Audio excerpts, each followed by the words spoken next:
And it's coming through my ears, so it's not like it's coming through my headphones. Right, I think it's hitting the mics are picking it for some reason. Jeez.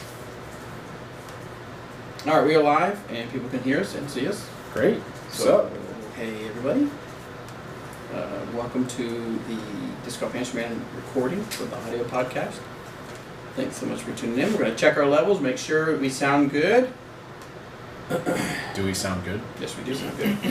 And before we go to audio, we have a special presentation for our YouTube listeners, YouTube watchers, viewers.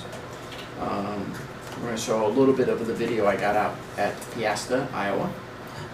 You did it! I know, first try. And let's see, pull up the question. So we're going to show you like a 3.5 minute video. There's going to be no sound, and Eric will tell us what we're looking at. When we look at it. And it's going to be weird because it's going to be off. It's going to be off half a second, yeah. But I believe in you. Half a second? Is it half a second or a whole second? I don't know. It seemed like it was like... Of the delay on the screen? Half a second is about right. Let's see. Now, between that and 1,000. this is See? That's what I'm saying. 1 million seconds. Well, then that's why you got to watch that. Yeah, it's that. Okay, anybody bring binoculars? Rec Rob says... You'll be able to see it. Rec Rob says loud fan in the background. So you can hear it too? Boom, roasted. I know, but I don't know what else to do. can we turn it off? Oh, so we can roast? No. Okay. Is it really that bad of a hiss sound? Wind tunnel. Yep, see? I don't think it's... Gain isn't the problem, it's that it's just straight on the mic. Let's try. I want to try something real quick. Ready? Ready. Gone. Yeah. Is it gone now? It's gone. Yeah, when I turned Everything's gone. This says, yeah, the acoustics are no bueno in that room. Oh, yeah. No, there's no doubt that the acoustics are not good on this, but what are we going to do? I mean... Oh, it's because our thing's build a gone. studio. Oh, I bet you, yeah, it didn't... Oh, that's true. It's probably bouncing off of there. Dampened quite a bit, yeah. You're dampened. Can we, can you reach up there and close that bit? Will that help? Sure try. Can you close it? I'm watching. I'm waiting. Are you just going to make fun of me? No. Yes. I don't know. I think you twist that. I think you pull it down and twist. And then, watch what the... Can you pull it down? That's doing something. Yeah, it moved the vent, didn't it? No, nothing's moving. Oh, I thought it was moving. See, it's quieter. No, it's the exact same. Do we just need to turn it off then, I guess? I mean, I'm not excited about it. It just gets so hot. It does. It's not that bad. Turn it off. The people have spoken. They want it turned off. So anyway, we are here, getting ready to record episode 232. Thank you guys for joining in. Once we get a few more people on here that know that the show has started, we are going to show you a quick clip from Piasta Eric. Piasta Eric? Piasta Eric. Eric, Sup? we celebrated the opening of a new design, 9-hole course design, casual. The fan is not that loud, or the mics aren't loud. Whoa, what? Grab a stable disc and hang on. I'd LOL before I'd feel bad too, but I thought as well. Yeah. I almost pushed him. Yes, Nick Productions. This is the normal studio, but we are working on changing the look of it. So we're not going to have the background of the Disc Golf Answerman holy thingamajigers. Proper terms? I can't think of what it is. Like curtains? Curtains, yeah, background sheet. Did Robert go to turn off the warehouse air conditioner? Background sheet. There's lots of buttons.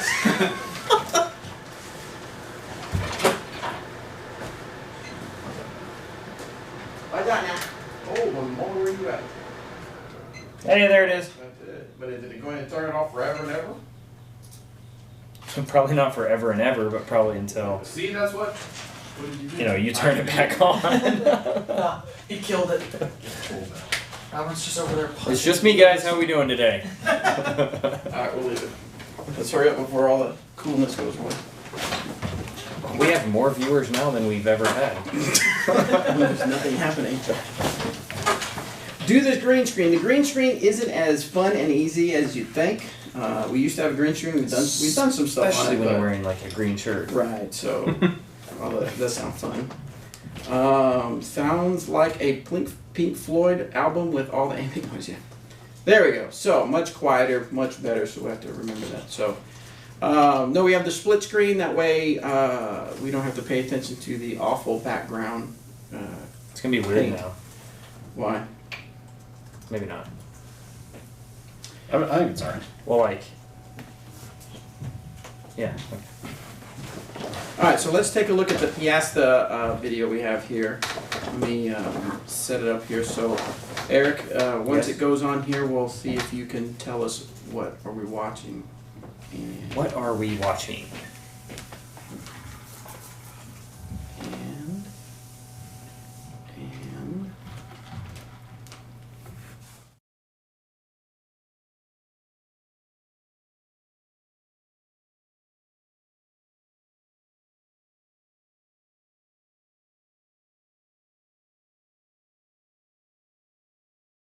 here. And bring this back up. Change a few settings.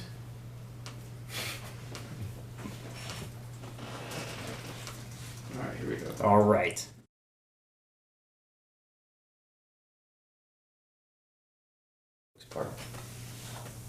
No, this is just some footage that Bobby got of the new 9-hole course. This is, I'm assuming, the aerial shot that you took of from the parking lot, kind of coming over to the course. There's a bunch of big mature trees in this course, on this park. So not a whole lot of cleaning out needed to be done. There's a few trees that were dead, that were already had fallen or about to fall, that they did cut and take out of the property. It's a beautiful layout though. The course turned out, I mean, I don't want to say better than I anticipated, but I was impressed when I went back and saw everything complete. It's a shorter 9-hole course. We kind of mentioned that. Pretty beginner friendly, I would say. There's gonna be some difficult shots of it, I think, or on the course rather. But for the most part, it's gonna be a lot of fun course. It's one of those that if you just happen to be driving through or you're close to that area, definitely hit it up because it's a pretty fun course. And they have T-pads. You already have T-pads. Yeah. Now this is just uncut, unedited. Well, it's slightly edited, obviously, but I haven't done anything but shown you clips of the drone. So. Yeah, this shot here kind of gives you an idea of somewhat of the terrain. You can see some of the bigger mature trees in the area as well. All these huge rolling hills out here. Like, I think pretty much every hole is got a slight elevation move to it, whether it's, a right to left or a straight uphill, straight downhill, or something like that. But just about every basket sets on kind of a tough green too. Nice. So it's definitely a challenge. But this kind of gives you an idea of the terrain out there, and it's really beautiful. It really, I think Bobby was kind of surprised at the rolling hills and the terrain around when we wasn't expecting that. driving to the RV. Who was that? park Someone that threw at day. the drone. Sorry. Somebody threw at the drone? Yeah. Nice. I think, when we were driving to the RV park, it was just beautiful rolling hills with corn and just farmland, and it's awesome. Iowa's one of my favorite states to play disc golf in, for sure. So I'm really excited to have What's the basket for this one, do you think? This one looks like probably hole 18.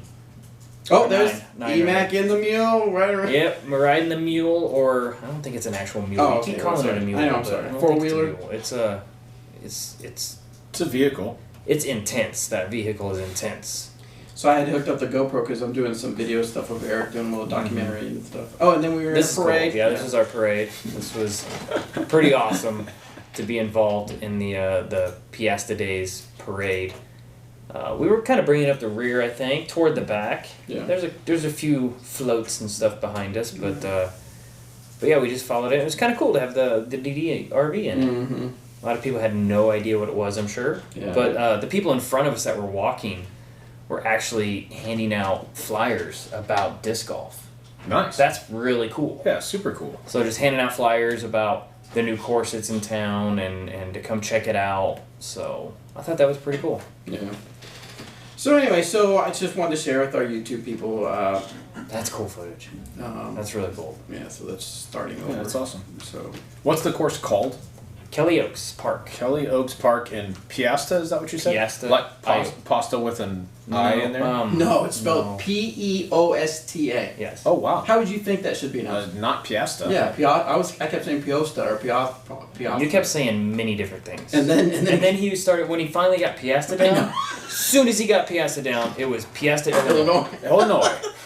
Nailed it. Granted, Illinois is probably 10 minutes from there. Sure. Straight But- east, right. but it was funny. It was just funny. Yeah. Nailed it, though. Yeah. Anyway, Piasta, Illinois. No. side by side is Dallas, what they call those Kansas. vehicles. Dallas, Kansas. There might be a Dallas, Kansas. So it's called a side by side. What? The thing I kept calling a mule is called a side by side. That's Okay. what somebody said. All So right. well, I have to believe you. Sure. All right, guys. Well, let me get set up for the actual recording of the audio, and we'll get right into it. Someone said they just bought an Escape Yep. first DD disc, and somebody else said they bought a EMAC True. EMAC True. Nice. So, Those are pretty good. Those were really Maybe you've heard about them. all right, guys, ready? Yeah. If you're just tuning in with the YouTube member, this is a live video of the recording for the audio podcast. So thanks for tuning in YouTube, and we'll get to the question. We'll get some questions answered that are sent into the Disc Golf Answer Man website. So if you're thinking, how do I get my questions submitted, go to discgolfanswerman.com and submit your question, and we'll get it on the air. And then toward the end, we'll capture a few questions from our YouTube audience as well. Okay, here we go. Hey everybody, welcome to this episode of the Disc Golf Answer Man. I am Bobby Cool Daddy Slick Breeze, and I have with me Eric the Who Man McCabe. Wow. What the heck, dude? You're just. I'm trying to be efficient. Piasta, Illinois. Well, you guys are wearing almost the same Well, color shirt, so. I mean, it's different enough. Seafoam. But also, what the heck, dude? Where's your shirt at? Yeah, why aren't you wearing a shirt today? Wait, what? Am I morphing? On Tuesdays, we wear teal. Teal. What was the girl in the Hashtag Teal Avengers? Tuesday. No, the DC comic that would change shape. Please don't do Shapeshifter. that. So, Are you talking about Mystique? Mystique, because of the color that I am Mystique. Yeah. Oh, that is kind And of the like body shape, a little. Well, similar, yeah. I'd call it similar. And Robert So, McCabe. thought to marry somebody McCall. I am. Well, I mean, I Right, am. wait, you're married. I'm married. Right. But I'm going to perform a wedding. That's Yes. So, anyway, all right, guys. Well, this is the Disc Golf Answer Man show where we answer your disc golf questions. Sometimes it takes us about 10 minutes to get to your disc golf questions, so you can fast forward about 10 minutes and we'll get to your questions. Or To be you can, fair. or you can recognize that this is the important stuff. This is- yeah. And just hang with And, us during this. kind of like Johnny B does. He only listens to the bookends. He listens Yeah. to the very beginning and a little bit at the end just to catch that. Otherwise, he knows everything about disc golf, so he has no need. That's what to I've listen heard to about disc golf him. questions. So When you're I really usually watch the beginning of Smashbox and wake up the next morning and just finish the end of it. yeah. when you're really tall like Johnny V, like is disc golf easy if you have really long arms?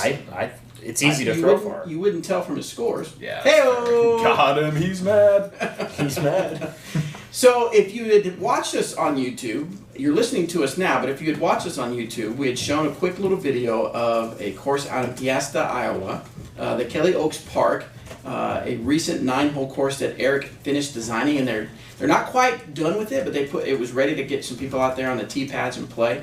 So, but Eric, tell us a little bit about this course and what people in that area can look forward to. Of course. I know there's a pretty decent disc golf scene in the area, in Iowa in general, but it's in the northeast corner of Iowa, kind of close to the Illinois state line. So we had a few disc golfers come out that day and enjoy the course and play it 2 or 3 times. So I'm excited for the course, honestly. It's pretty short, technical, I would call it. Big mature trees, lots of rolling hills. And this was the course that I don't know if our listeners remember, but I also got to design a walking path that goes kind of through the course, or through the park rather, and just to kind of avoid areas where disc golf disc golf and the walking path can coexist, Okay. which is really great. I mean, it's kind of unheard of. Usually how it works is you design a course, put it in, and then they decide to try to design a walking path. And then they butcher the course design because there's, you're throwing across it, or... So that was really great to be able to, have that opportunity But the course is going to be good. I'm excited about it. Yeah, it's a nice community. When we were driving up in the RV, I mentioned to Eric that, wow, I didn't realize Iowa had such really cool rolling hills and nice cornfields. And it was just a really nice neighborhood. And it was really, you could tell that the town, because a few people that showed up from the town that worked in, what would they work Like at? the CV? community or the parks department. Yeah, or, they came in and they bought some discs and they went out and Yeah, they played. And they were really excited about having this disc golf park there. We did an official ribbon cutting on the Official ribbon course, which is cutting really stuff. cool. So it was really cool. So I just think it's cool to see disc golf grow in these areas where people maybe have heard about it but hadn't quite access to a disc golf course, but now they have an access to a nice, casual, yet challenging 9-hole course out there. So really cool stuff. Nice. So while we were working, Robert, what were you doing? While you guys were Got him. out on the road, I was here working on things. I was writing a wedding. I'm yeah. performing Eric Oakley and Tina Stenitis' wedding in 3 days. 3 days. Yeah. Nervous? Nah, not really. What if you mess up? What if you say something wrong? That's probably going to happen. I take and the I'll Rachel. I'll do Remember? Yeah. I'll do the same thing as I always do when I'm speaking poorly, and I'll just say wow words, and it'll be fun. That'll be appropriate. Yeah, we'll move on. Hey, the weddings that I do are not like super, like formal and stuff. Right. Like you want to tell the story of the couple who's getting married. So Are you going to use the word putter pants? I will not say putter pants. Will you say well pants? I will not say what. What do you Walk say, this Will Oakley. Sachs? Well, no, I won't say any of those. I'm just going to talk about Air Cantina. That's all. That's all. That You is just their talk cantina. about Argentina. There will be jokes and fun, and it'll be great. I asked them some questions about each other, so I'm going to share those Separately? Yeah, separately. Of So one they're another. not sure. They're not It's sure. like Right. a newlywed game. And it's not like embarrassing stuff or whatever, but it was Well, funny. it's all going to be caught on video because I'm recording it. You know that, right? I'm super nervous now. And I'm probably going to mic you up because you'll be right. Yeah, I'm assuming you'll be right there, so you'll be the one that will be able to capture. perfect. So that might be challenging. Anyway, so we're super excited about headed Yeah, out. we're gonna have a heading great out to- time. Yeah. That's on Nantucket Island. Yeah. I haven't been. Bobby hasn't been. Nope. Don't think Roscoe's been. We're gonna play the B tier that's there the next day, and then head over to Vermont for Worlds right after. So we will not be here next week. Yep. So I will be. Rip. exciting It'll be stuff. just like earlier when we were trying to. Turn I off will the just AC. come in and do everything and record and answer them without any Without any- guidance from Bobby. with you and all three of the split yes, screens. And I'm gonna bring down my big head picture from upstairs and put it behind me. We should have done it We this should time, have done just it, yeah, yeah. just and not said Oh, man. anything. That's hilarious. That thing is great. Hey, you got a new phone case, Bobby. Yours is like mine. Yes. As a baby. Oh, Eric, look. Oh, you got your phone fixed. Yeah, there's no cracks in it or anything. Well, how'd you do that? They did it at the Apple Store, $169. You went to the Apple Store Yeah, you have to go to an Apple Store. in Kansas City or what? Leawood, Kansas. Okay, Kansas So City. okay, so Kansas City, but yeah, it takes about an hour and a half. All right, I need to do that because my phone be cracked. So if you've got an iPhone and you need it fixed, like when I would go to an iPhone repair store or a mobile device, they $400 they said, but only 169 at the Apple Store. I swear I got mine done for like a couple $100 at one of those CPR places, but Maybe the people here were just trying to screw me over. maybe. So, but they never, it wasn't like they said, oh yeah, we can do it, $400, we got it done. They were I like, think Shannon does it too, or used to do it. I should ask him. maybe I should ask them to see what the price is. So anyway, back to disco. Nah. So that's what's going on here with us guys, so thanks for that. Right. I do want to say right before we get into the questions, because we have quite a few questions. So something that we're trying to make sure that people know about, and I want to make sure that we tell people on the Disc Golf Answer Show, because it is really a good thing to exist, and that's the buyback program. Oh. Yeah. We've mentioned it before a while back on the show, but for some of our new viewers, what it is we have participating disc golf pro shops. Yeah, retailers. And they participate in what's called the buyback program. What does that mean is you can walk into a store and you could pick either Dynamic Discs, Latitude 64, or Westside Discs disc. Mm-hmm. And if within 14 days, you don't mark it up or tear it up, whatever. But if you aren't happy, if you're like, man, this isn't quite the disc for me, you can take it back and they will give you credit toward either another disc from our lineup or some other lineup. Yep. So it's kind of like a 100% satisfaction guaranteed. Yeah, Within- as long as you bring it back and it's not super trashed, Right. you don't use Sharpie on it, you've Right. got your receipt, they'll make good on it. And most of the stores have signage, so you know that they're buyback partners. But if they don't, ask them. Say, hey, are you a buyback partner with Dynamic Discs? And if they say yes, then you have that 14 days. If they say no, they might need to consider doing it. Right. Yep. Well, and that gives them access to the special edition discs that we put out, which are usually the first edition of the burst ones of those. Also, first runs and mostly just buyback exclusives. They get access to those, which means you have access to those. Absolutely. All right, so let's get to the questions now. Remember, guys, to do it at discgolfansman.com. Submit your disc golf questions.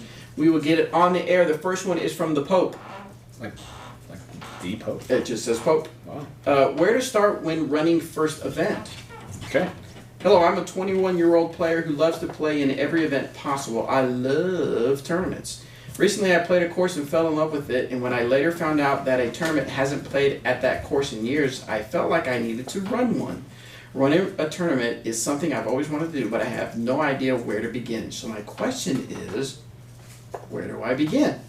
And what steps should I take both locally and with PDJ to run a great event? There's a lot of options out there for running an event, and I know we kind of stress this a lot, and I think I'm not trying to beat a dead horse or anything like that, but I would just start out with something simple like a trilogy challenge, just to get the word out, get people on the course, and then kind of move on from there, and maybe even in the same year potentially, because you could run a smaller, maybe start out with like a C tier type of an event, and I'll tell you one thing: it never hurts to approach the city, the like CBB, the Visitors Bureau, those kind of places, the Chamber of Commerce, those kind of places. Go to and let them know what you're doing and see if they can help you in any way and give you any type of support. I mean, that's kind of how, honestly, that's how Glassblown Open all got started and started to grow awareness and get as big as it is, because I approached the CBB and the Visitors Bureau and let them know what was going on, and they helped out as much as they can. And now, I feel like without them, it would be very, very challenging to even do the GBO. So, I mean, that's a great place to start. That's what I would say too. I would just also say talk to people who have run them before and prepare as much as you can ahead of time. The more preparation you can do ahead of time, the better the event will go off. Guaranteed. And something, when the event is over, always remember, you don't always have to pay attention to the people that are like calling you out online or saying one thing or the other. Typically, that's what you hear. You never really get to hear, man, you did a great job. Yeah. You know, which is why at a lot of tournaments, I'll try to find the tournament director, especially if they did well, and say, hey, man. Yeah, and that just kind of goes out to all you tournament players out there, too. When you go and do play tournaments, I highly encourage you doing that. Just going and saying thank you and yeah. For sure. For sure. Next one comes from Kevin, and this is about discs. Schaefer? No, probably. He needs a lot of help. Yeah. I've been more of a recreational player. Yeah, definitely Kevin Schaefer. Got him. Sandbagger. He's our graphics designer, and he listens to the show, so shout out to Kevin for being a rec player. There's nothing wrong with being a rec player. I'm just saying. I have been more of a recreational player, but I'm getting more and more into the game. I have heard of a lot of great things about dynamic discs, except when you get made fun of on a podcast show. I was wondering, what driver would you recommend for someone who has never used this brand and throws with more power? Power. Depends on what kind of power you're talking about. It's really... More. Oh, okay. The one with more. In that case, I'll take the most overstable thing we got. Yes. There are some really good distance driver choices that Dynamic Discs has. Probably the most workable one is the Trespass. That's really good for shaping lines, throwing really straight, kind of. It's such a good disc. It's just really good. That's all there is to it. But if if your version of more power is the same as Tim the Toolman Taylor, what we're kind of thinking, Tim definitely. Who's a neighbor? Wilson. Yeah. If you're just peeking through the fence. Yeah. You might want to try a Defender or an Enforcer. They're very high-speed overstable and low-speed overstable. Mm-hmm. You can really lean into them and trust them to do whatever you want them to. I would recommend also picking up a Biofusion Enforcer. Yeah. Because that disc, it'll kind of show you...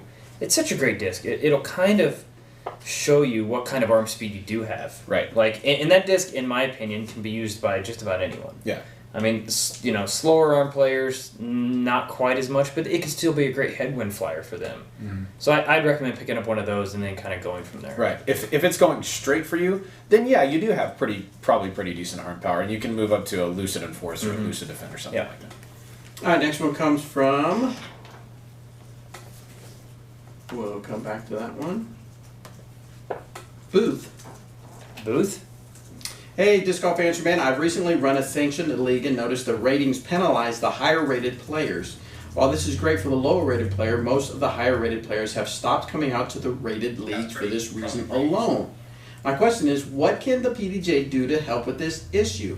Adjust the league rating, add more points to the pool, take an average of the for the course and factor that in. Let us know your thoughts. Enjoy the podcast. Keep up the great work. Well,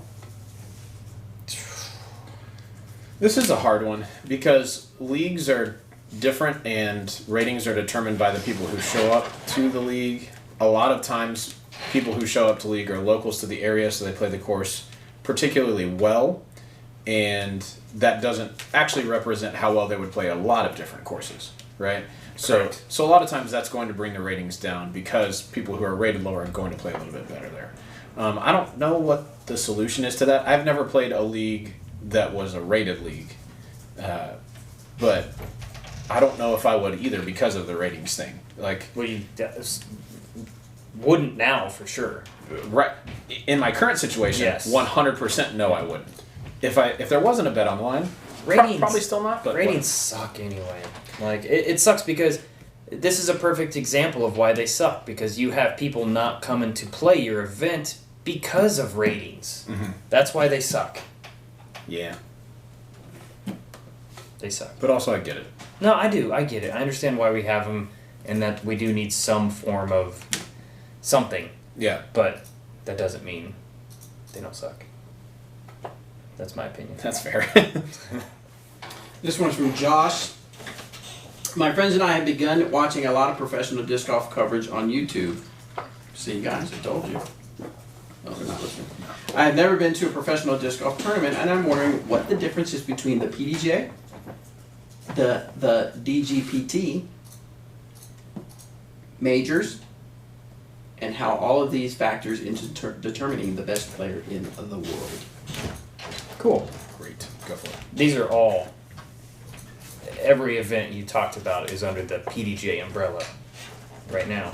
DGPT is a tour created by Steve Dodge. The Disc Golf Pro Tour, if you're not familiar. Yes, Disc Golf Pro Tour of Maple Hill.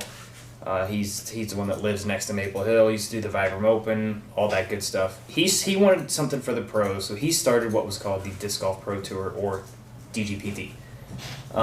It's kind of its own entity, so to speak. He's kind of reached out to pretty well-established events that used to be on the PDGA National Tour, or just happened to be big events, and just kind of wanted to, I don't want to say piggyback off of them, because that's absolutely not what I'm trying to say, but use the Pro Tour model, I suppose, in their events, which for certain events it's great. Like the Memorial, for instance, it's great for them because somebody else can come in, and you can do the stats, you can get the footage, the live coverage, all that fun stuff. So that's kind of the Pro Tour, I would say. And then they always have big fundraising behind those. Yep, and deeper payouts, and then they have a finale at the end of the year and all that. Big time payout there too. And then majors and NTs. Did they say NTs? No, but you probably should know about that. Yeah, majors are. It depends on how many there are each year. It kind of changes. You can always guarantee that there will be a world championship, at least one major in Europe, and then the USDGC typically every year. So a couple, 3 to 4 every year is what I would say. Yep. And those fall under the PDGA umbrella as well. Those are run by the PDGA, actually. Right. Well, the most of them are run by the PDGA. That everybody plays by the same rules.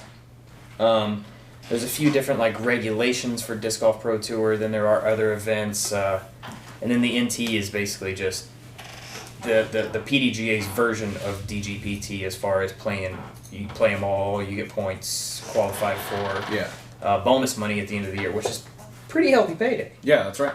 So, I don't know if I answered your question or not. I hope I did. Yeah, I think that was good. Yeah. Cool. Alright, I'm going to try to, I think, but I hear some bad feedback. Hold on, guys. I'm going to try to play some of the speak pipe, but I think we're having... That's not bad. Yeah, hold on. Alright, here's the first one for speak pipe. Oh, that is.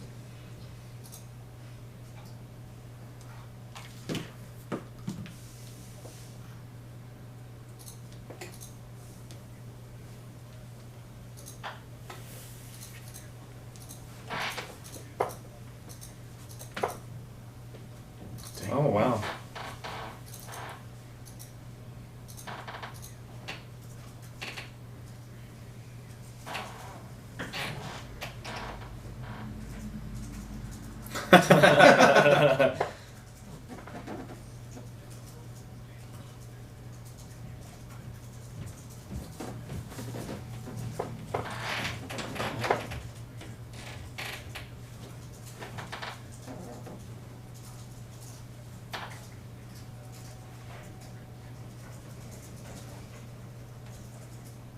Cool.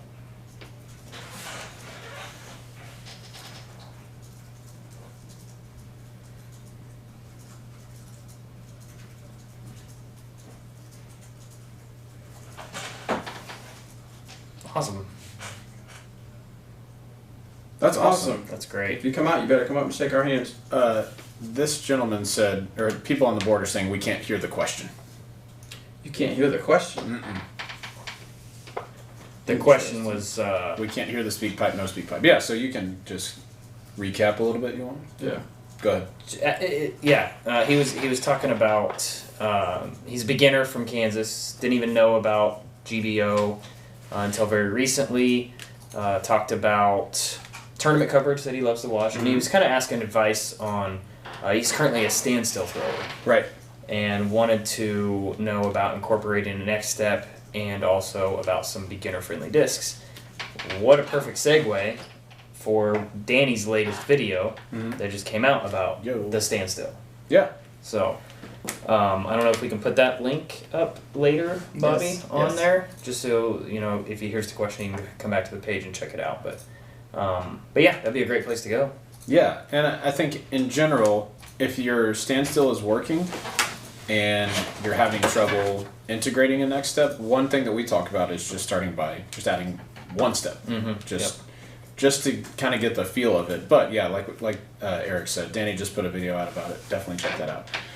For people who are looking for some great beginner discs, like you're really new to the sport, we like to start people off with a pretty neutral putter, a pretty neutral mid-range, and a relatively understable driver, right? And so options in the driver range, if you're a brand new beginner, like really new, then the Witness is going to be your huckleberry. Just easy to turn to the right and bring back to the left. If you've thrown just a little bit and you've got a little bit of arm speed, the Escape is really a great fairway driver to get started with.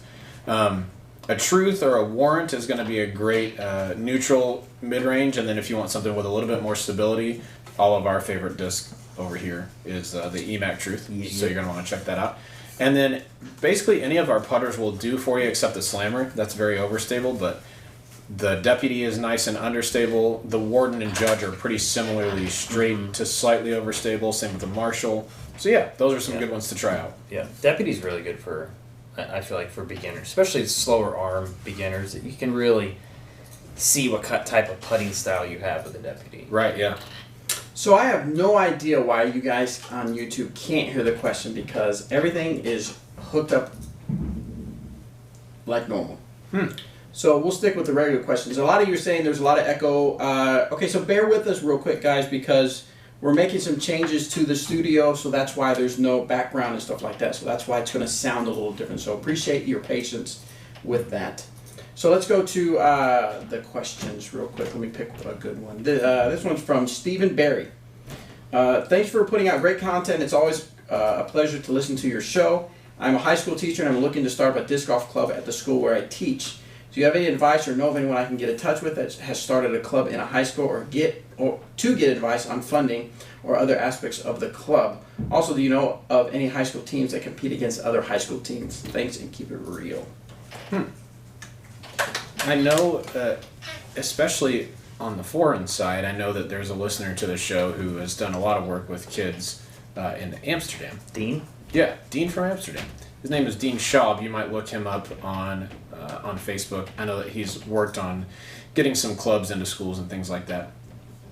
But just general advice, I think talking to the school and just kind of see what they want to do, what they can support, things like that are always going to be beneficial instead of just making a plan and then coming in and saying, this is the way we're going to do it. Starting a discussion, I think, is a little bit more helpful. Yeah, I would agree with that. Yeah. All right. Great answer, guys. Next question comes from Kyle. Hey, everyone. My question is about shot selection. I have historically been an aggressive player. I like to take an aggressive line to the basket, run almost every putt, go for the bigger shot, etc. When I am not executing perfectly, this creates a lot of problems and causes me strokes. I want to change my mentality and throw safer shots, but when I get to my lie, I have trouble seeing the safe shot because I'm so used to being aggressive. Do you have any tips for changing my mental game? Be aggressive. B-E, aggressive. B-E-A-G-G-R-E-S-S-I-V-E. Get after it. Yeah, I mean, look at what Conrad said. Yep. Did you watch that interview? What did he say? On 14, spoiler alert, whatever.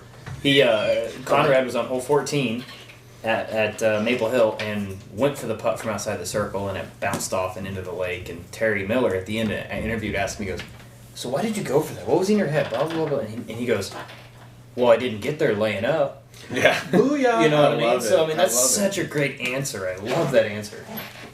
I don't know if that's the answer for you, but Right. I would say if you're, but I agree that's a pretty great answer. Yeah. I would say if you are trying to adjust your mentality, don't try to adjust it during tournaments. Start off on the course by yourself. Go and play a sort of round where you think, I'm going to play for par, and see what getting a par on every hole looks like. Or if it's easy to go, placement shot, birdie. Mm-hmm. Great, do that. And that may help to just train you just a little bit. But at the end of the day, it doesn't seem super hard for me to see this safe shot, but I don't know. I guess I play a little bit more on the conservative side than, maybe not than most, but than some people. I don't know. Sure. Yeah. I always say I'm going to lay up and then don't. Yeah. That's fair. It's human nature. Yeah.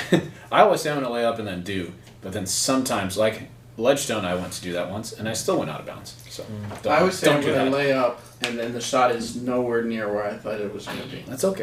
My favorite is when I'm like, okay, there's a tree right in the middle, so I'm going to hyzer around the tree. And you hit the tree. And I go to throw it, and I go inside the tree, and it's a really good shot because it straightened up and looked really good. People are like, well, good shot, Bobby. I'm like, that's not even I wouldn't even close try to what to I do was that. trying to throw. You don't tell people that, though, right? I tell you guys every now and then. That wasn't where I was aiming. Right, yes. Yeah. You just say, Thank you. Thank you. Yeah, I've been working on that shot. Yeah, this is Daniel from Sweden, and he says, EMAC has to be in the studio. Well, here he is. He is here. Hello, Cool Daddy Slick Breeze. Eric, you want the truth and nothing but the truth, McCabe. And Robert, you can't handle the truth, McCall. Hateful. I have 3 of them. I throw them a lot. I have a question, and I'm looking for a serious answer. No. Okay. This is the scenario. Ready? Scenario. PDJ decides that the next year's Worlds only should be played with 1 disc mold. Ooh. Nice. All of the pros today, who would win Worlds with these conditions? A. Warden on a tightly wooded course. B. Warden on an open lawn course. C. EMAC Truth in the woods. Or D. EMAC Truth long course. Keep it unreal? What he says. I mean, this scenario is unreal, so I can. Right. The I can scenario respect it. is super real. It's actually happening in 2020. Oh, dang. EMAC Truth in the Woods? No, I would say EMAC Truth long bomber open. You think so? Yeah, thing goes for days. Yeah, that's fair. And who's gonna win? Oakley? Yeah. Yeah. Probably. So what? What was the first part? I missed the first part. You have it. I know, but what did you say? A, B, or what do you think? You I think said D. Oh, D, EMAC Truth with the long course? Yep, long course. So long open course. Trying to figure out our audio issues, Bobby. What would you say? I know you're probably going to say Warden. No, I think if you only had to use one, that's probably not helpful. that would be the ticket. You might have to change it on there to the So line. maybe you guys will be able to hear speak by so I would not say Warden in the Woods. I would say EMAC. Probably EMAC in the Woods, though. Yeah. Just because easy to shape. If everyone has to use the same. Yeah. All right, we think Danny may have fixed the issue, so we're going to try a speak pipe question. Hang on, guys. Let me know if you hear it or not on YouTube. Hey guys, this is David from Springfield, Missouri. I was wondering if, in windy conditions, if a wobbly putt flies straighter, you know, like maybe the wind doesn't get underneath it as much, or maybe it has centrifugal force or something like that. Anyway, yeah, I'd appreciate you. Thanks. We've got echo sounds. Oh, there's an echo now. Super echo. We're having difficulties. We are, so go ahead and answer the question. Yes, we're having echoes. Today only. Yeah, today is Echo Day. What was the question? I don't even. Sorry, I was trying to monitor the. I was trying to monitor the board while that was being spoken, Bobby. Yeah, I think the question was. I remember hearing it too. I'm so sorry. Hey Bobby, this is awful. will you Wanna play that it again? Yeah. Well, not if it's gonna echo. Hold on. Hey guys, this is David from Springfield, Missouri. I was wondering if, in windy conditions, Got it. if a wobbly putt wobbly flies putt. straight. I don't know the answer to that. Honest, I would personally, I would think that the wind would affect it more Mm-hmm. Yeah, I think so too. because it has more opportunities to get underneath it. Sure. I think that's a tough one. I see people who putt with a lot of wind, like with a lot of wobble sometimes, like Jay Redding, putts super well in the wind, and his are always wobbly. And so he putts well in the wind too because he's a spin putter. I think. I personally think. I agree, but it still does it does. the old wobble on the way to the basket. Still a spin putt. Yeah. I which think is beneficial in the wind. Definitely. I would say wobble could help you some because yes, there's more of an opportunity for wind to get under it, but if the sides are like alternating what's down, maybe it gets under the flight plate some and then on the top of it some and just kind of levels it out. I think it's probably more effective than something super duper smooth thrown poorly, right? Mm-hmm. Like a spin putt on hyzer with a right to left wind is definitely going higher over the basket than probably a wobbly putt thrown like a wobbly spin putt. Yeah. But I wouldn't aim to wobble it in the wind if I were you. I would just try to get it really, it's not really easy level. to do either. Correct. Sweet. All right, next one comes from Drunky McTipsy Pants. Same guy? I think so. We'll see. All right. He said this sounds better. So we're good. Hello, Disc Golf Answer Man crew. It is Zach Swanson from Grand Rapids, Michigan. I was just watching on YouTube the roundtable discussion about whether or not we should make our targets smaller. Just had a quick thought, which I'm sure a million other people are thinking the same thing. Maybe not. Maybe I'm a freaking genius. But I see if the PDGA were to go to smaller baskets in these MPO tournaments, that taken away from the opportunity for aces to happen, and less aces equals less Sports Center top 10 plays, unless you're Paul Macbeth, and that takes eyes away from our sport, eyes that may have never heard of it or unsure, never played, not really into it, and I think that removes a little bit of excitement, not only for me as a player but for anybody watching that, watching Sports Center that has never seen somebody throw a hole-in-one before. Thoughts, opinions, comments, concerns, anything you got to say on the subject, I'd love to hear. Thank you so much. All right. Ran out of time. Did he spit after he said Paul Macbeth? I don't know. Sound like he went Paul Macbeth. I'm not saying you did. He's throwing down the gauntlet.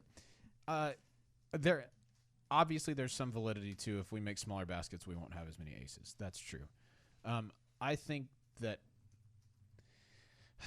part of the argument is like not taking that into account as much as it is making disc golf more difficult and therefore more like golf. Like putting is pretty darn difficult in golf, right?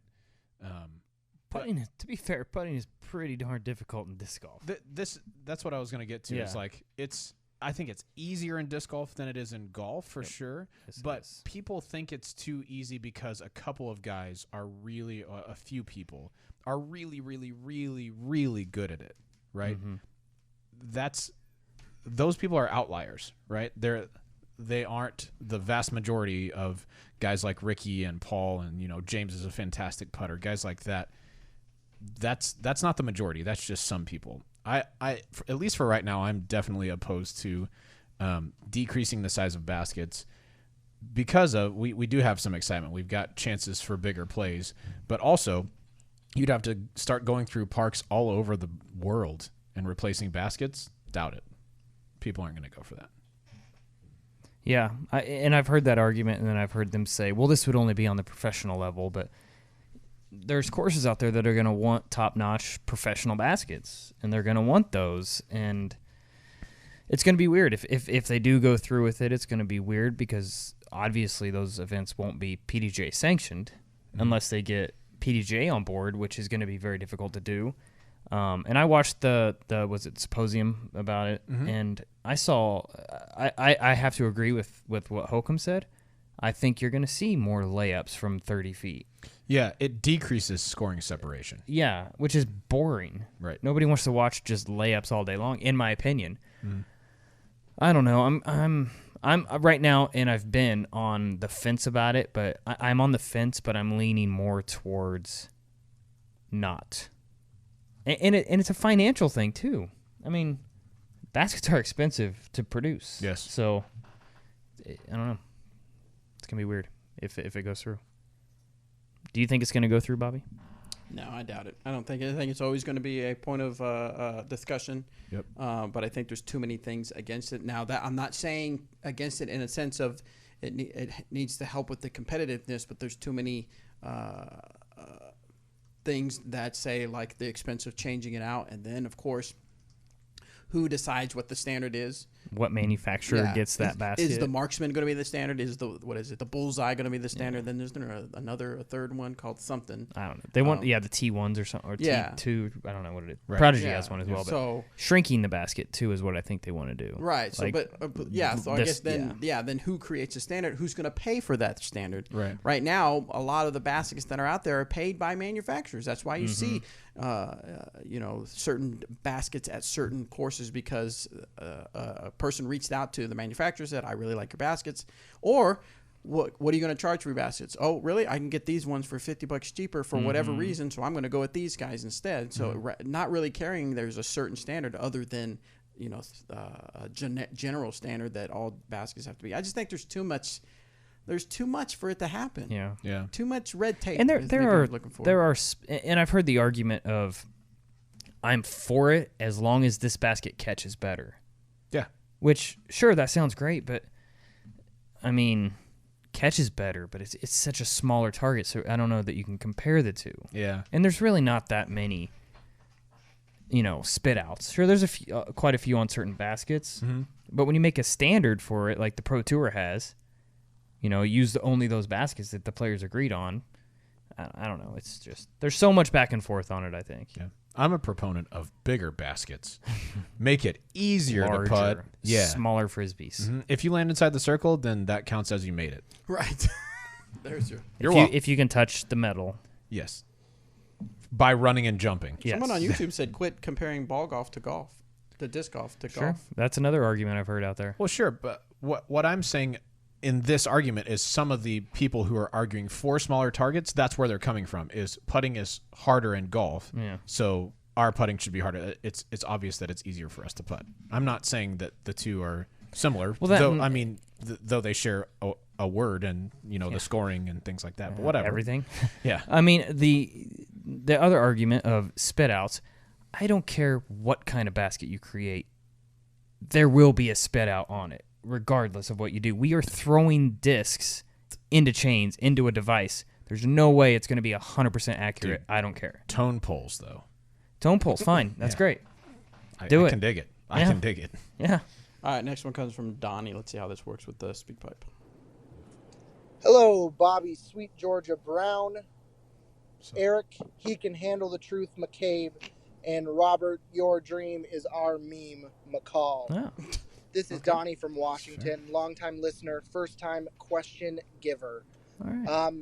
I recently jumped from the Advanced Division to the Pro Division after a 1030 rated round and a win in my final Advanced tournament. Nice. Got to play with Dustin Keegan in the skins match. He drew me. Me and him were the two top rounds that day. It was really cool and eye-opening to play with him and walk with Zoe. Great people. My question is, I bumped up in the pro division and just played my first pro tournament. Struggle would be the nice way to put what I did. I don't know what was different. I didn't feel the nerves I thought I did, but I seem to struggle more than I have in the last 2 years in Advanced. I'm not 100% sure what happened. I just felt as though I couldn't get anything going. In all my Advanced finishes, I would have placed top 10 in Pro, and I definitely was not there this last weekend. Any advice from former world champs or soon-to-be 1,000-rated players would be great. Thank you, and have a wonderful day. We don't have any soon-to-be 1,000-rated players Should we here, get- unfortunately. What are you talking about? The year's almost over for me, or not quite over for me. No, yeah. I say you're close. Within a few. All you need to do All is you go need- out and have one big round because it'd be the only rating on one your... big 5,000 rated round. Wow. And that'll help. Dang, that'd be sick. He shot a 5. No, he played all 18 holes. Like 5 under? No. 5. All right. What was the question? The difference in playing Advanced and Open. Yeah. I think it's mental. It's all mental, obviously. Yes. So working on a mental game is what you really need to do. And the cost. Well, yeah. Well, that I'm teasing. that has nothing to do with his performance. Oh, that's true. I mean, maybe he's worried about his bills. maybe- Anyway. well, would you like to go on? No, go ahead. Rude. Point taken. But no, what I would say is just really work on your mental game. However you do that, however you can do that. If it's just going out and playing with buddies, putting something on the line, whatever that is it building up your mental game and putting yourself in that situation more and more is what's really going to help you in the long run. 100%. And I do think you see this all the time with top amateurs who move up to Open, right? Yeah. It seems like they always struggle when they start. And I think a big reason for that is that, well, there's two. One, you're playing with better competition. So you're watching somebody do something that maybe you haven't thought about before. They're executing more consistently than you're used to. That's part of it. So maybe you feel a little bit more pressure. The other thing is that you're playing for money. Yeah. Dollars. Like, not discs that, I've heard people say, it's basically the same. If I win an advanced tournament, I get all this plastic, I can go sell it. Yes, but you still have to do that. Yeah. At the end of the day, if Eric goes and wins the tournament, they're handing him a check for dollars, not discs, right? And sometimes euros. I play in Europe too. That's a good point. For currency. Yes. There you go.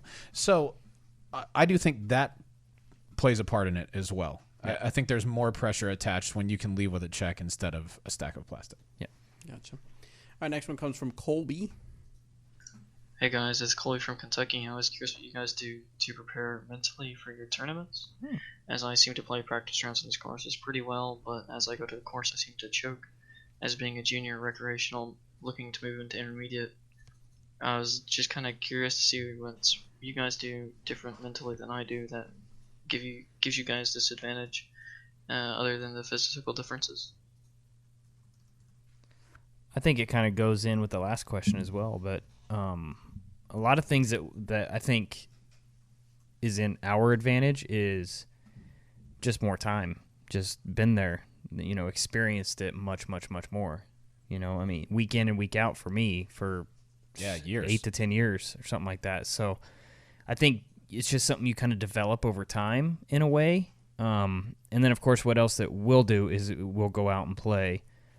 Even if we don't have anything on the line, we still want to beat each other. Yeah, I'm not trying to lose ever. Yeah, so it happens a lot. Of course, well, it happens to everybody. But it does happen to everybody. But going out and just having a group of 3 or 4 dudes that you go out and play with, you put something on the line if you want. You don't have to, but I like the dollar thing. We $1 on the front 9, $1 on the back 9, and then $1 overall. So the worst you're losing is $3. Dang it.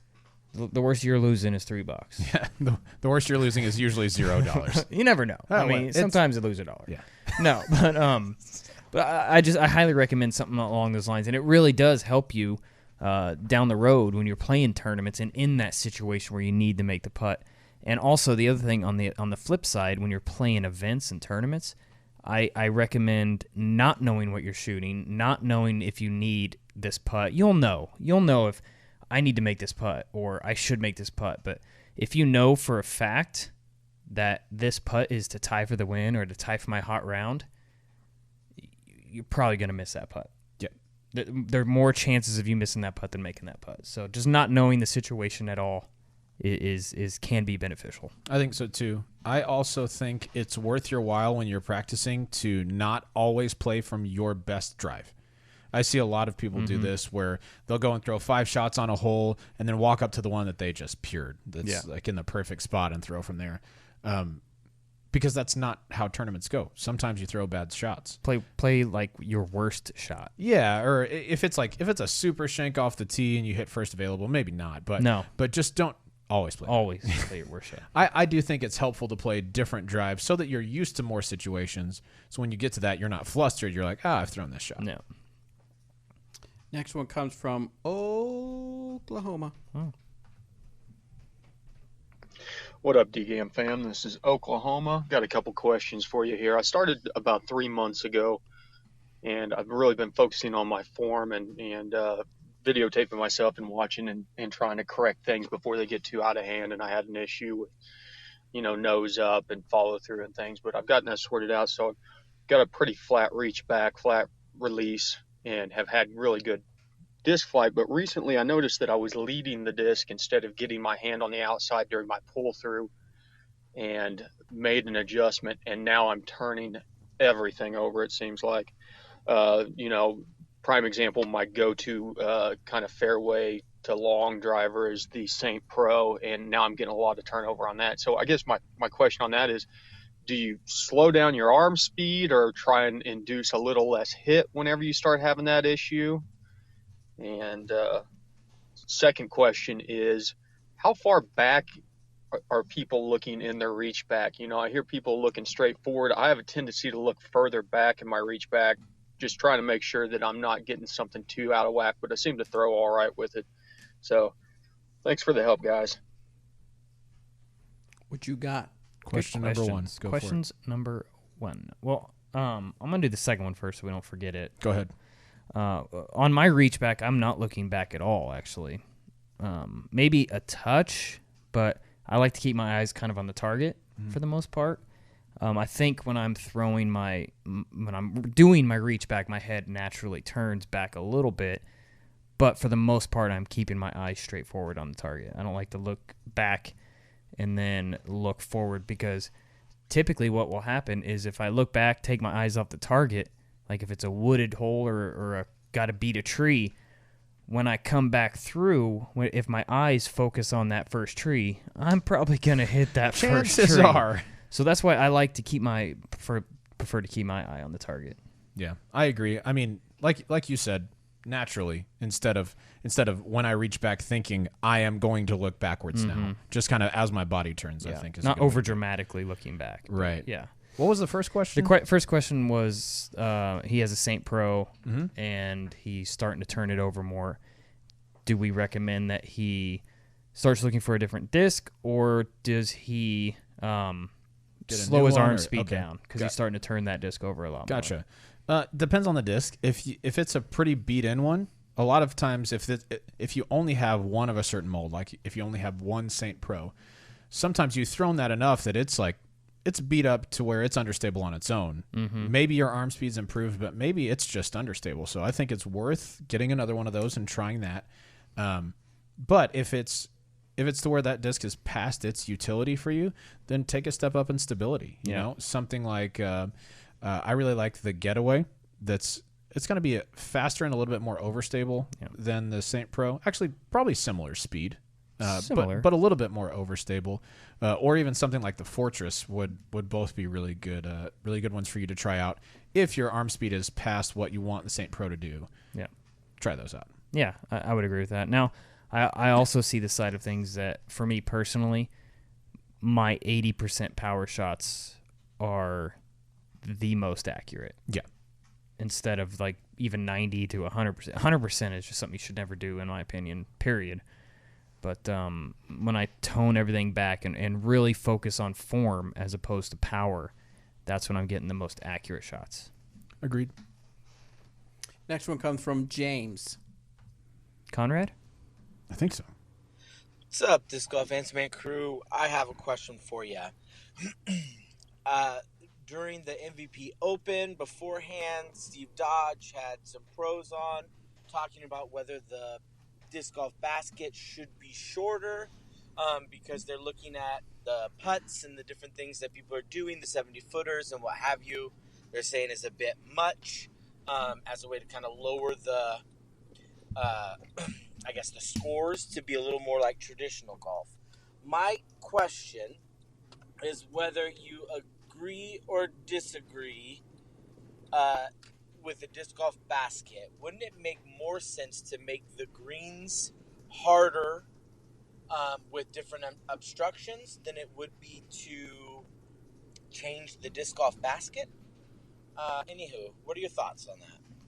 Let me know. Keep up the good work. Let me know. So Let me know. It started out kind of the same question we had before, but he did bring up. I wanted to see if he brought up a different point. It was but good. He did. Yeah, he brought up a different point in that. One of the arguments was why worry so much about the basket and not so much the way the courses are designed if we're looking to create more challenging events for players. Yeah, I would personally rather see courses get more difficult. Now, by that, I don't mean when you say add something to the green, so the right side is more punishing to where you can't really have a putt on there. I'm fine with that as long as that's like within reason, shrubs or bushes or trees or bunkers or something like that, as opposed to a sign or a banner or stuff like that. I just don't want that kind of the tacky feel, I guess. I don't really care for. I agree. Not that anybody's done this. I'm not calling anybody out by any means. I haven't seen this, but I could see a potential. Let's make this green hard by putting up a wall right here. I don't like that at all. Artificial stuff, that's never going to be my favorite. Sometimes you got to do it. I get it. Mm-hmm. When you don't have anything, I understand that. Right. But yeah, I think there's something to making greens more difficult, especially instead of changing the basket size. Yeah. Well, it's funny. People are like, during this whole debate, they're like, blah, blah, blah, blah. People are shooting 18 under. It's like, it happened once. No, that happened once, and it's literally the greatest disc golf round ever played. One time it happened. Okay. And, I mean, awesome. Yeah. Until we have multiple times where that's happening by multiple players, then I think. If that becomes the norm, we've got a different problem to deal with. All right, this last one on Speak Pipe is from Tim. Hey, Trilogy Trio. My name's Tim. I'm from Nashville. No. All right. I said nice. Bob said no. Hey, Trilogy Trio. My name's Tim. I'm from Nashville. First time, long time. My question has to do with whether a disc I have is permissible. It's a Latitude 64 Pure, but when I first bought it, I didn't buy it with the intention of using on the course. I used it because it's a small disc. And I have a small dog, so I would use it to play fetch with my dog. Well, he loves it, but I also ended up loving it. I got really used to it, and it became a really nice understable putter. A lot of it because my dog has been into it a lot. Now he hasn't punctured it or anything, but I know that Rule 813.01 forbids illegal alteration of a disc. So, what do you guys think? Is this a legal disc, or has me getting my dog to bite the disc to death without puncturing it, is that an illegal alteration? Thanks, and look forward to hearing from y'all. I mean, if there's no like holes through it, I think it's fine. I've seen some pretty beat up discs out there for sure. I would be careful if your dog had bitten through parts of the rim to where they were just like that part of the rim is gone. Like there's just a bunch of teeth marks. I'd be careful of that. But if it's just teeth marks, but they're not, there's just no like perforation, indentions? then you're good to go. And if that works, I'm probably going to start trying that with my dog. Also, I would highly recommend giving your dog a bite from Latitude 64, made of the optoplastic, little light, very durable. And my pups love them. And if it's a little puppers, then get a puppy bite. Puppy. Yep. So it's just a little bit smaller. Walter loves his bite. Does he tear it up? Well, yeah, when we leave it with him. But if we just go throw it, he's if he sits there chewing on it, it's going to break. They're going to tear it up. Any disc or any toy even is going to break down. Anything. Yeah, but if you just go out and play catch, that will last for forever. It's awesome. Forever. All right, so we're coming to the end of this episode. So if you're on YouTube and you're watching, you get to send in a few questions that we'll ask. I'm going to ask one more question from the Google Forms, and that way give you guys time to ask on the chat on YouTube. So if you're wanting to be part of that, make sure you tune in roughly around 2-ish to watch us on YouTube. So this question comes from Tanner.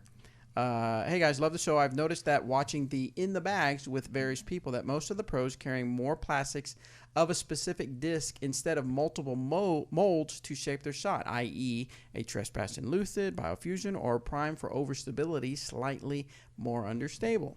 Why? Is that a strategy? Or just about confidence with a specific driver, fairway, or mid-range? Thanks for all you do.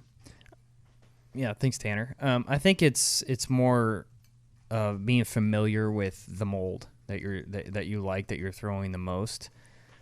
For me personally, I do carry a couple different types of plastic, but it's really more of like an Enforcer in Lucid and an Enforcer in Biofusion. Most of my other discs I try to keep all Lucid or hybrid because I just prefer that plastic personally.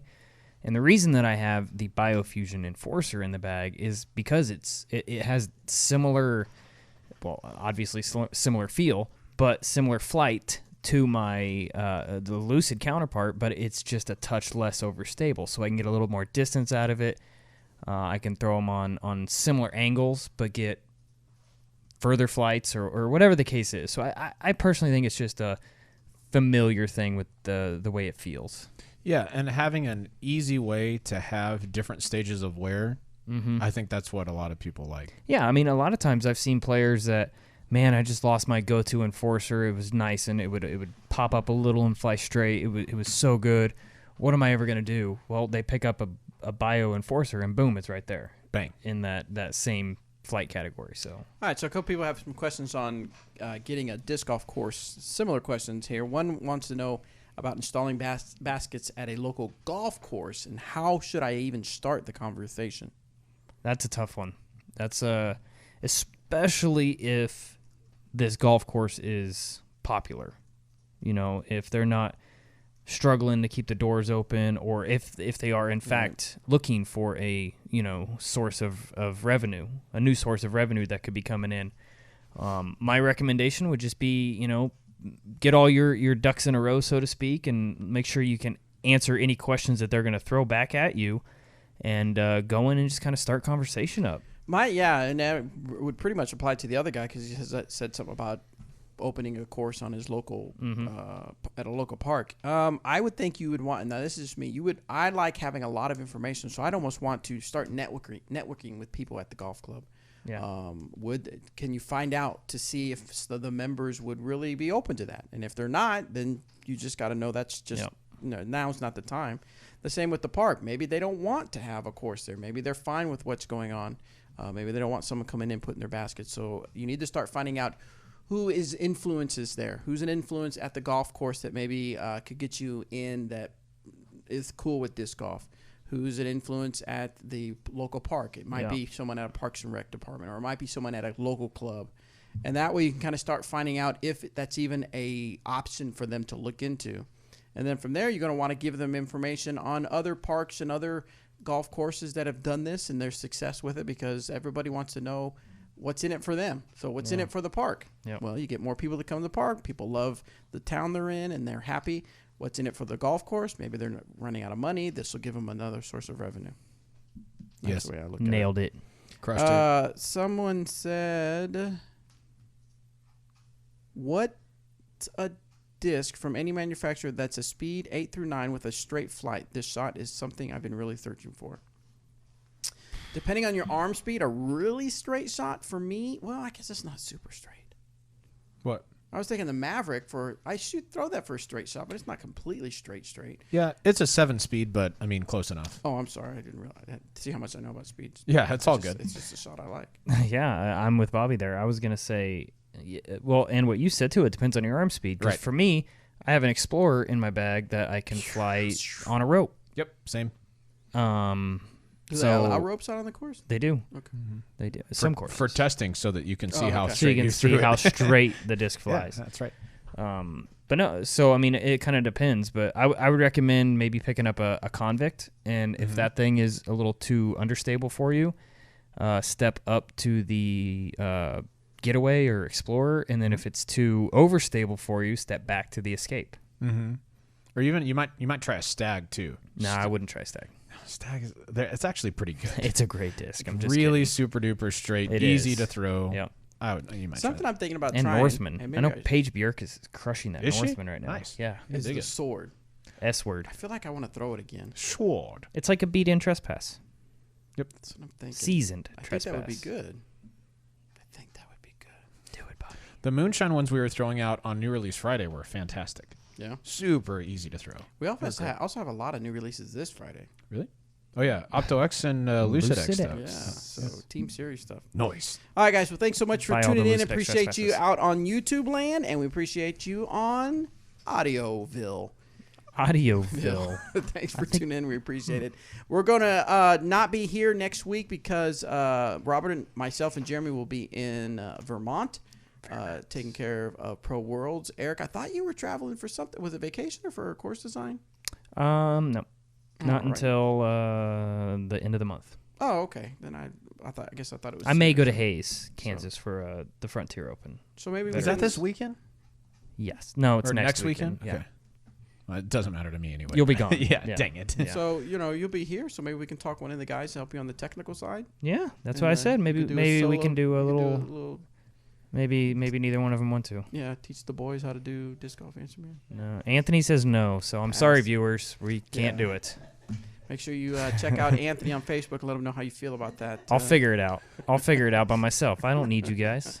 So I would love nothing more than Anthony's wall to just be full of people like, what the heck, man? Yeah, please do it. Come on, dude. Why would you do this? Yeah. All right, guys. Thanks so much for tuning in. We'll see you next time. And we're still live on YouTube. Hello. That's YouTube. how everybody who talks on Facebook talks, by the way. What the heck? Hey, why would you do that, man? Why? Why would you do that? All right, YouTubers. Thanks you for tuning Thank in. YouTubers. Thanks you for tuning in. First, I want to Are go you from ahead. Fargo? I want to apologize for the background because it obviously affected a lot of you. I'm sorry, dude. They will forgive you for bad video. I know. They'll Wait, what never happened? forgive you for bad audio. The comments really the comments, bad. people were really, and you're still live, so I know you're still with me. I know. You guys were freaking out over the blank walls. You didn't like the white walls? They're like, there's so much echo. Yeah. Did the budget go down for Disc Golf Answer Man? I just thought it was funny. I'm sorry. Did the budget? Yeah, we like had to sell our Disc Golf Answer Man drapes. Yes, we were renting those weekly. Yeah. We had to pay rent on the warehouse, so we sold our. Man, that's too bad. So what we're doing is we're trying to figure out. We're going to repaint it a different color, and then we're going to put some stuff on here, some pictures and shelves and personal things like things. that. Things to kind of be a little different. Is that going to be echoey still? I just realized. When you said earlier it was echoey because of that. It may have been because of this microphone, the camera microphone. Right. It's fine now. Oh, so you think it was picking up from the camera? Yeah. It was definitely on the shotgun. Oh, then. So then we should. No, this will make a small difference. Right. But. And hopefully things on there will help because it'll. And if anybody out there in YouTube land that's kind of complaining about it, if they want to go ahead and sponsor us and buy us our own studio that we could build out back or something, nah, we're all for it. I know. I thought it was funny. I thought it was funny that the reason do you know why I thought it was funny? Because I watched the show Philip DeFranco along with a few Feed Me Phil, and he changed his studio. He literally was moving from one studio to the next. And he thought it was funny because before every show when he was doing it, he's like, all right, guys, I know it's a little different. Yeah. Remember, he was in a hotel room at one point and they fixed things up and they put lighting. He goes, don't calm down. We're getting a new studio. And then when they got the new studio, it was kind of undone. And he's like, it's okay, guys. We're getting this together. And I just thought it was funny. It's like, wow, people really really notice when things are different. How about episode like 1 through who knows what when you used to just call me? I know on my phone no video. And it was just, and then sometimes we'd hear traffic noise, and sometimes we wouldn't. The good old days. I'm excited for the personal because I would be driving. Remember that time I hit a fox when we were driving live on? That's unfortunate. Yeah. Michael J. Fox. No. I'm excited. We're talking about putting some shelves behind us, just like for some personal things, so you can get to know us a little bit. So please post on Robert's wall what you would like to see on his shelf. I already know what I'm putting up there. I've got a fantastic idea. It's going to be great. It's going to be the numbers 9. Robert did say I don't know if you asked or you said 9. But don't say what it is. You didn't tell me. Okay, good. That's what I'm saying. I'm not curious. going to tell you. He's like, I can't wait to show you what I'm going to put on my. I can't wait. It's going to be fantastic. I'm going to put shelves everywhere except behind him. No. I mean, you realize, judging by the it's going to have to be pretty low shelves. Oh, we won't do the 3 screen. We're going to do. Okay. I'm going to figure some way out so that the shelves will be. Are we getting a couch? Can we get another camera with like the shelf cam? Where you can go to the shelf cam, like another camera, like just the shelf cam. I guess we could. I like it. Hey, no, why I'm not? thinking about having the cameras further out or something. I don't know, something where we'll see. Now we're not going to see the whole thing. Yeah, I'm going to have to figure out how to make it sure that it's within frame. But are you considering getting a couch instead of chairs? Man, I got to figure out what I want on my shelf. Why not? I'd like to get a whole nother table and more different chairs. Do you think you could shoot me the dimensions of said shelves so I know how much room I got to work with? Over there. All right, perfect. I mean, they're like this big. That's not dimensions. This big and this big. Oh, okay. So like 1, 2, 3 feet? Yeah. Sean says some Torchy's tacos on my shelf. Not a bad idea. However, they would go bad pretty quickly, Sean, so I'm going to leave that one alone. We need to make a trip to Torchy Tacos and get like a couple of the T-shirts and put them up. I'm down. If just to have a couple of Torchy Tacos. Nah. 100% interested. Right. They got one in Nantucket? Yeah, I think they have Torchies in Nantucket. Yeah. I would guess not. On they the probably ferry, have on the ferry, maybe. Yeah, probably so. I'm going to be honest with you. Okay, I'm ready. I'm getting nervous about this ferry ride. Not because I'm afraid of ferries. Wow, Bobby. I didn't mean it that way. Not because... You're the only one that laughed at that. I'm sorry. Not because I'm afraid of getting on a boat, but because... You have so much equipment. The whole equipment and all the scheduling, we have to be there at a certain time. And you'll be fine.